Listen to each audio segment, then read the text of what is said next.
এই টার্কি মুরগিটা অনেক আজব ছিল, কারণ সে নিজে মোটা হওয়ার জন্য তার বন্ধু হাঁসকেই গিলে খেয়ে ফেলে। কারণ তার শরীরটা অনেক চিকন হওয়ার কারণে কেউই তাকে পালার জন্য কিনতে চাইতো না। এই জন্য যখনই সেখানে টার্কি মুরগি কেনার জন্য কাস্টমারের গাড়ি আসতো, তখন তারা মোটা মোটা মুরগিগুলোকে এক এক করে মেপে মেপে কিনতে শুরু করে দিত। কিন্তু সেই চিকন মুরগিটা যখনই ওজন মাপার মেশিনের উপরে দাঁড়াতো, তখন তার ওজন অনেক কম হওয়ার কারণে তাকে সবাই রিজেক্ট করে দিত।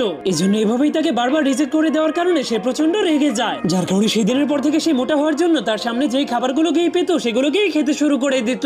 এরপর সে নিজেকে মাপার জন্য ওজন মাপার মেশিনের উপরে দাঁড়ালে দেখতে পায় এতগুলো খাবার খাওয়ার পরেও তার ওজন একটুও বাড়েনি। এই জন্য সে অনেক ক্লান্ত হয়ে নিজের ওজন বাড়ানোর জন্য অনেক শক্তিশালী ভিটামিনের ওষুধ খেয়ে ফেলে। কিন্তু তবুও তার ওজন যেমন ছিল তেমন ভাবেই আটকে থাকে, যার কারণে সে শেষে গিয়ে নিজের ওজন বাড়ানোর জন্য অনেকগুলো পানি খেয়ে ফেললে তার পেটটা বেলুনের মতো ফুলে যায়, যার ফলে সে অবশেষে মেশিনের উপরে গেলে দেখতে পায় তার ওজনটা ফাইনালি বেড়ে গিয়েছে। কিন্তু সেই ওজনটা বেশিক্ষণ টিকেনি, কারণ সেই সবগুলো পানি তার পেট থেকে বের হয়ে গিয়েছিল। তখনই সে দেখতে পায় একটা টিকটিকি একটা ফড়িংকে খেয়ে ফেলছে, আর একটা ক্ষুধার্ত